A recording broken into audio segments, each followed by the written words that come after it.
warahmatullahi wabarakatuh. Halo anak-anak semuanya, bertemu lagi dengan Pak TW dalam pembelajaran sistem reproduksi pada tumbuhan.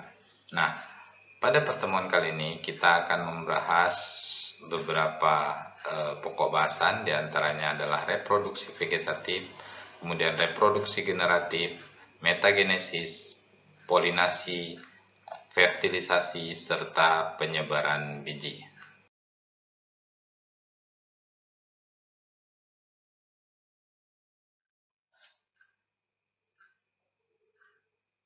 Nah, sebelum kita melanjutkan, kita sebaiknya mengetahui tujuan dari pembelajaran kali ini. Yang pertama, diharapkan nanti anak-anak dapat menjelaskan pengertian daripada perkembangbiakan secara vegetatif, kemudian mampu menjelaskan pengertian daripada perkembangbiakan secara generatif, lalu kemudian bisa membedakan antara kedua perkembangan biakan tersebut, kemudian menyebutkan macam-macam dari perkembangbiakan secara generatif, lalu kemudian mengidentifikasi bagian tubuh yang berperan dalam perkembangbiakan secara vegetatif, serta menjelaskan macam-macam tipe daripada penyerbukan pada tumbuhan.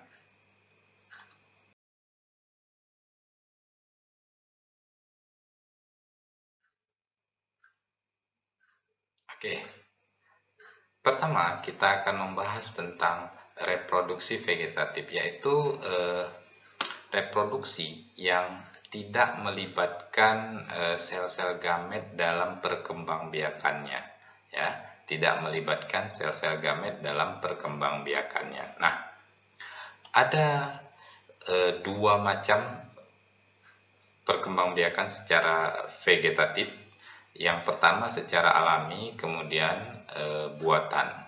Nah, yang secara alami itu bisa kita golongkan ke dalam 5 kelompok, begitu juga yang buatan. Nah, kita akan bahas satu persatu. Pertama, rizoma, yaitu batang yang menjalar di atas tanah, ya. Batang yang menjalar di atas tanah, batang yang menjalar di dalam tanah, ya.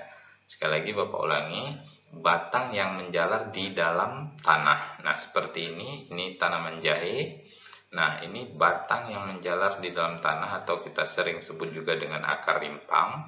Nah, ini apabila diputuskan, maka tunas ini akan nanti menjadi individu baru. Oke, begitu perkembangbiakan vegetatif dengan cara rizoma. Lalu kemudian yang kedua adalah stolon atau geragih. Nah, ini batangnya menjalar di atas permukaan tanah. Seperti ini, tanaman seperti ini. Nah, kalau seandainya ini kita putus atau di bagian sini kita potong, maka ini bisa kemudian tumbuh menjadi individu baru terpisah daripada induknya. Lalu kemudian yang ketiga ada umbi lapis. Nah, ini pada tanaman bawang, ya, pada tanaman bawang seperti ini umbi lapis. Lalu kemudian ada umbi batang, ya.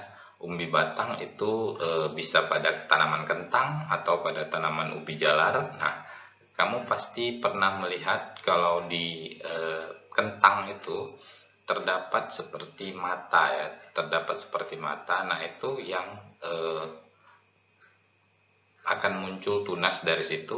Kemudian kalau tunas sudah muncul, maka bisa menghasilkan individu baru.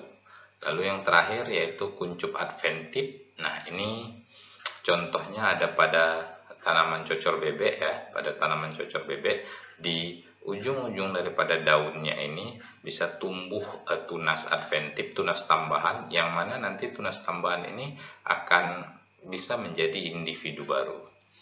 Oke, nah itu yang alami. Kemudian yang buatan, yang pertama kita lihat cangkok, ya.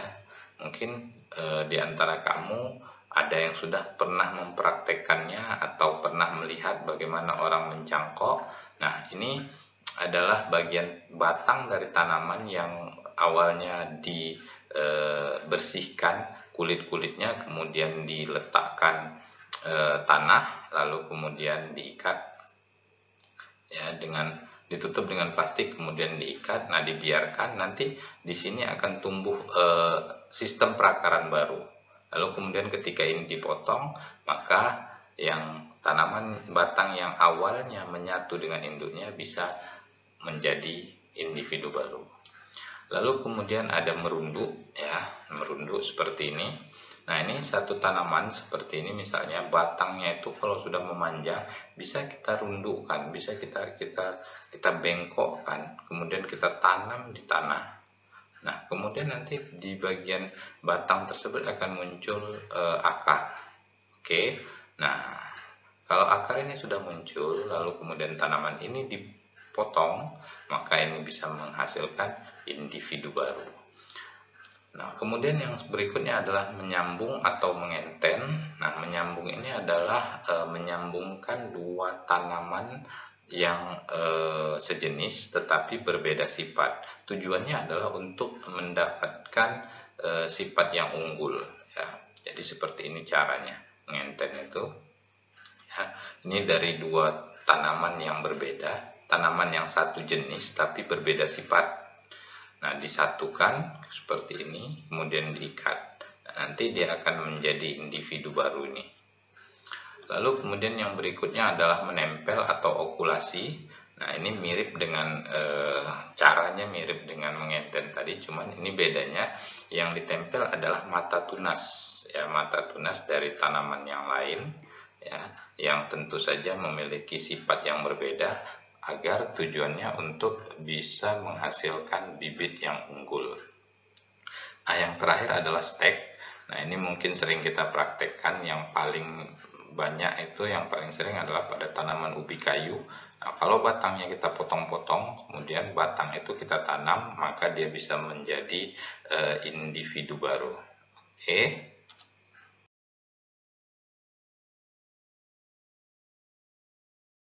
Nah, yang berikutnya yaitu tentang reproduksi secara generatif, ya, yaitu yang melibatkan sel-sel gamet. Nah, bunga, ya, pada suatu tanaman itu menjadi alat reproduksi secara seksual atau secara generatif. Nah, bunga itu punya dua bagian yang bisa kita kelompokkan menjadi dua kelompok. Yang pertama adalah bagian dari perhiasan bunga, ya, kemudian bagian perhiasan bunga yaitu bagian kelopak dan mahkotanya, lalu kemudian alat perkembangbiakan, ya, berupa putik dan benang sari. Nah, ini bagian perhiasan bunga, ya, mahkota, tangkai bunga, kemudian kelopak bunga. Sedangkan yang menjadi alat perkembangbiakan bunga itu adalah putik dan benang sari, ya, putik nih dan benang sari yang ini. Oke. Nah, kemudian berdasarkan kelengkapan daripada bagian-bagiannya, ada dua jenis daripada bunga, yaitu pertama namanya ada bunga lengkap. Ya, bunga lengkap itu adalah bunga yang memiliki seluruh bagian-bagian utama. Lalu kemudian ada bunga tidak lengkap yang salah satu atau beberapa bagian tidak dimiliki oleh bunga tersebut. Contohnya seperti ini bunga lengkap, ya, bunga bakung, bunga sepatu. Ini adalah contoh bunga lengkap. Kemudian bunga tidak lengkap seperti ini, ya, bunga kamboja dan bunga kelapa. Ini bunga tidak lengkap karena ada satu atau beberapa bagian utama daripada bunga itu tidak dimilikinya. Oke, selanjutnya, nah, berdasarkan lengkap atau tidaknya alat kelamin, ya, tadi alat reproduksi pada tumbuhan itu ada dua, yaitu putik dan benang sari. Nah, dari kelengkapan putik dan benang sari ini bisa dikelompokkan bunga menjadi dua kelompok. Yang pertama ada namanya bunga sempurna. Nah, apabila dia memiliki putik dan benang sari dalam satu bunga. Nah, bunga seperti ini juga sering disebut dengan bunga hermaprodit atau bunga banci. Lalu kemudian yang kedua bunga tidak sempurna. Nah, kenapa dikatakan tidak sempurna? Karena di dalam satu bunga itu hanya terdapat salah satu alat reproduksinya saja. Kalau dia hanya memiliki benang sari maka disebut bunga jantan. Kalau dia memiliki putik disebut dengan bunga betina. Seperti ini contohnya. Nah, ini bunga sempurna karena di dalamnya terdapat putik dan benang sari, sedangkan yang ini adalah bunga tidak sempurna. Nah, salak ini yang jantan artinya dia hanya memiliki benang sari, sedangkan bunga salak betina yang seperti ini dia hanya memiliki putik saja.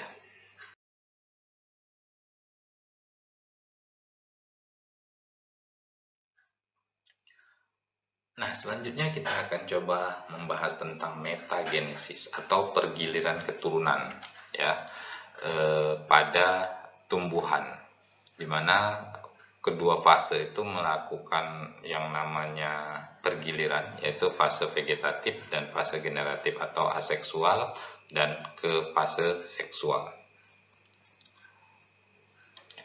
Ya, kita lihat di sini, pergiliran keturunan atau metagenesis merupakan daur hidup yang dialami organisme di mana setiap fase atau tahapnya melibatkan individu dengan kandungan genetik berbeda. Biasanya tahap haploid dan tahap diploid.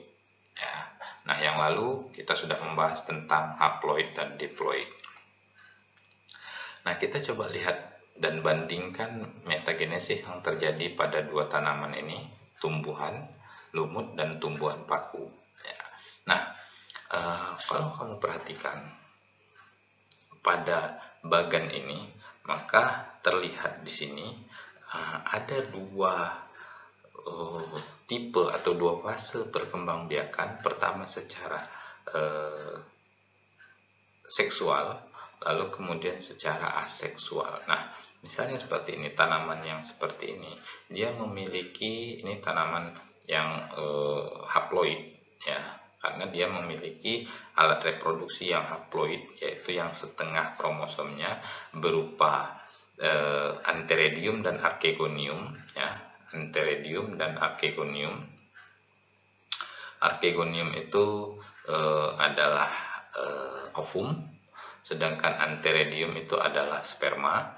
Nah, kemudian kedua alat reproduksi ini akan melakukan yang namanya fertilisasi, kemudian terbentuk zigot, kemudian zigot tumbuh menjadi tumbuhan baru. Nah, tumbuhan baru yang muncul itu adalah tumbuhan yang melalui proses fertilisasi, artinya secara generatif. Nah, tumbuhan yang dihasilkan dengan cara generatif seperti ini, maka tumbuhan itu nantinya, tumbuhan lumut tersebut akan ketika dewasa dia akan menghasilkan spora. Nah, kemudian spora ini ya, jatuh ke tanah ya, kemudian akan tumbuh menjadi individu baru lagi. Nah, individu baru yang dihasilkan ini itu adalah individu yang melalui fase yang namanya vegetatif atau aseksual. Jadi fase yang pertama dia fertilisasi menggunakan alat reproduksinya, kemudian fase yang kedua fase aseksual ya, fase vegetatif dia menggunakan spora. Nah, begitulah siklus daripada metagenesis tanaman lumut. Begitu juga dengan tumbuhan paku, sama, bedanya adalah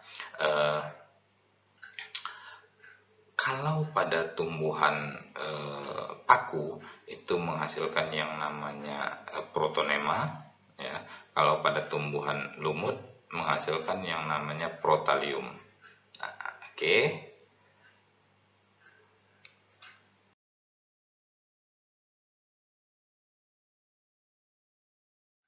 Nah, baik. Selanjutnya kita akan bahas tentang penyerbukan, yaitu proses menempelnya serbuk sari di kepala putik.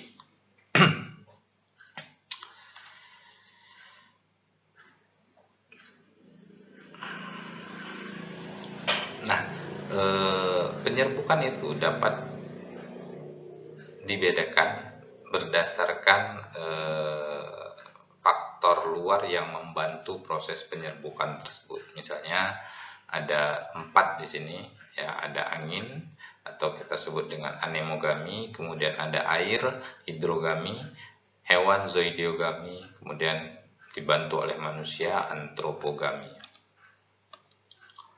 Nah, dibantu oleh angin itu ciri-cirinya diantaranya adalah tanaman itu memiliki benang sari yang sangat ringan dan jumlah yang banyak, ya, sehingga mudah diterbangkan oleh angin. Rata-rata tumbuhan bunganya, ya, rata-rata bunganya itu tidak memiliki warna yang mencolok, sehingga serangga itu tidak menghampiri, jarang menghampiri tanaman tersebut. Nah, sedangkan kalau yang dibantu oleh air itu tumbuhan itu terendam, misalnya ya, terendam di dalam air, ya, tumbuhan-tumbuhan yang bunganya terendam di dalam air seperti hidrilla. Kemudian kalau yang dibantu oleh hewan, nah ini hewannya banyak, bisa dibantu oleh burung, bisa dibantu oleh kelelawar, bisa dibantu oleh serangga. Salah satu contohnya adalah tanaman-tanaman yang memiliki bunga yang warnanya mencolok, nah kemudian memiliki serbuk sari yang lengket, ya, yang berlendir sehingga mudah menempel di hewan yang hinggap di situ. Kemudian dia biasanya menghasilkan polen. Nah, polen inilah yang memancing hewan tersebut untuk datang ke bunga tersebut. Nah, yang terakhir dibantu oleh manusia. Nah, ini biasanya memang diperuntukkan untuk budidaya, ya. Jadi manusia langsung yang membantu proses penyerbukan tersebut. Oke, kemudian ada 4 jenis juga penyerbukannya berdasarkan asal serbuk sarinya. Yang pertama ada namanya penyerbukan sendiri, autogami, ya, yaitu serbuk sari berasal dari satu bunga yang sama dengan putiknya.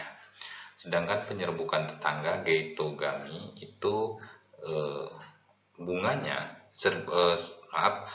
serbuk sarinya itu berasal dari bunga lain tapi masih dalam satu tumbuhan yang sama. Sedangkan penyerbukan silang atau alogami itu serbuk sarinya berasal dari bunga yang berbeda dan dari tumbuhan yang berbeda. Oke, dan yang terakhir adalah penyerbukan bastar, hibridogami. Nah, ini penyerbukan seperti penyerbukan silang, cuman tumbuhannya itu tumbuhan yang sejenis tapi memiliki sifat yang berbeda.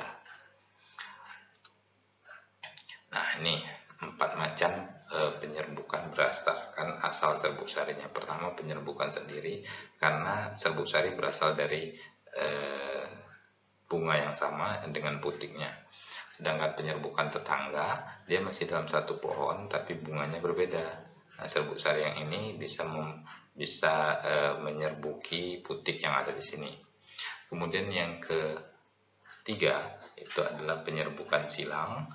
Nah, ini bisa dilihat, ya, dari bunga yang berbeda pada tanaman yang berbeda, tanaman yang lain tapi masih sejenis.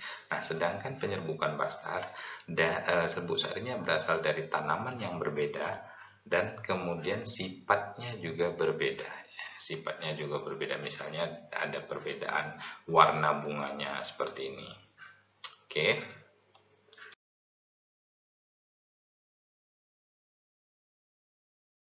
Nah, oke, selanjutnya kita akan coba membahas tentang fertilisasi atau penyerbukan. Nah, oke, merupakan proses menempelnya serbuk sari di kepala putik, ya. Nah, kita lihat proses rangkaian proses yang terjadi dalam fertilisasi. Nah, setelah serbuk sari menempel di kepala putik, maka kepala putik ini akan mengeluarkan cairan gula, ya. Tujuannya untuk memberikan nutrisi pada serbuk sari yang menempel di sini. Lalu kemudian serbuk sari akan menggembung, lalu kemudian kulit luarnya akan pecah dan kulit dalamnya akan menusuk ke dalam melalui saluran kecil sempit di sini yang disebut dengan mikrofil. Oke. Lalu kemudian menuju ke bakal buah di sini. Nah, dalam perjalanan serbuk sari tersebut, oke, dalam perjalanannya dia mengalami pembelahan. Nah, ya, mengalami pembelahan membentuk inti generatif dan inti vegetatif. Oke. Lalu kemudian setelah sampai di bakal buah, maka pada saat yang bersamaan bakal buah, di dalam bakal buah ini akan terjadi proses pembentukan sel telur atau ovum. Nah, pada setelah nanti sel sperma dalam pembelahan yang terjadi pada inti generatif tadi itu nanti kemudian membuahi daripada sel telur yang sudah dihasilkan di bakal buah tersebut, di bakal buah ini. Lalu kemudian terjadilah yang namanya fertilisasi atau pembuahan. Nah, selanjutnya dari proses pembuahan itu akan menghasilkan yang namanya endosperm. Endosperm ini nanti berfungsi untuk cadangan makanan bagi zigot yang akan terbentuk. Oke. Nah, begitulah proses fertilisasi yang terjadi pada tumbuhan.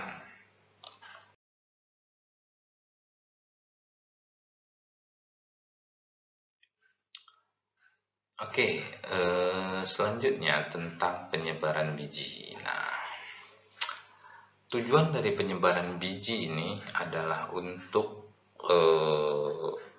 meningkatkan peluang biji itu untuk tumbuh, karena ketika biji itu tumbuh di sekitar induknya, biasanya akan terjadi kompetisi dalam mendapatkan nutrisi, dalam mendapatkan sinar matahari ya.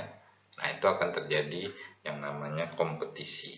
Nah, penyebaran biji ini dibantu juga oleh perantara-perantara yang membantu penyebaran biji ini, diantaranya dibantu oleh angin, kita sebut dengan anemokori, kemudian dibantu oleh air, hidrokori, hewan zookori, dan manusia antropokori. Oke, kita lihat. Nah, ciri daripada tanaman yang dibantu oleh angin penyebaran bijinya adalah memiliki biji yang ringan, kecil, kemudian bersayap seperti tanaman bunga dan biji daripada bunga dandelion ini, seperti ini ya. Ini bijinya sangat ringan, jadi gampang diterbangkan oleh angin.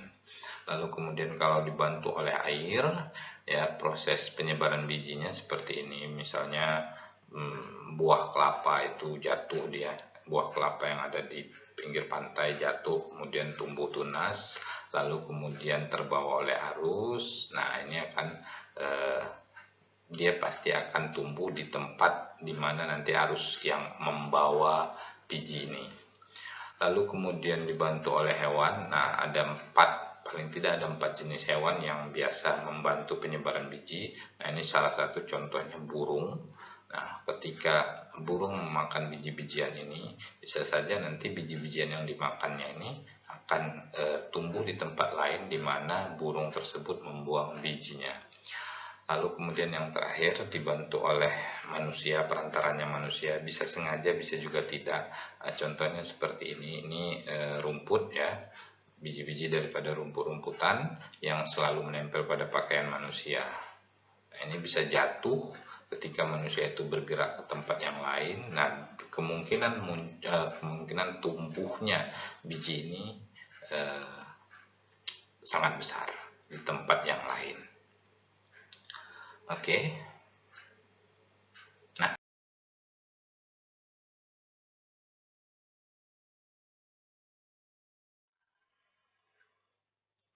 oke, Bapak rasa itu saja pembelajaran kita pada pertemuan kali ini. Sekian dan terima kasih. Billahi taufik wal hidayah. Assalamualaikum warahmatullahi wabarakatuh.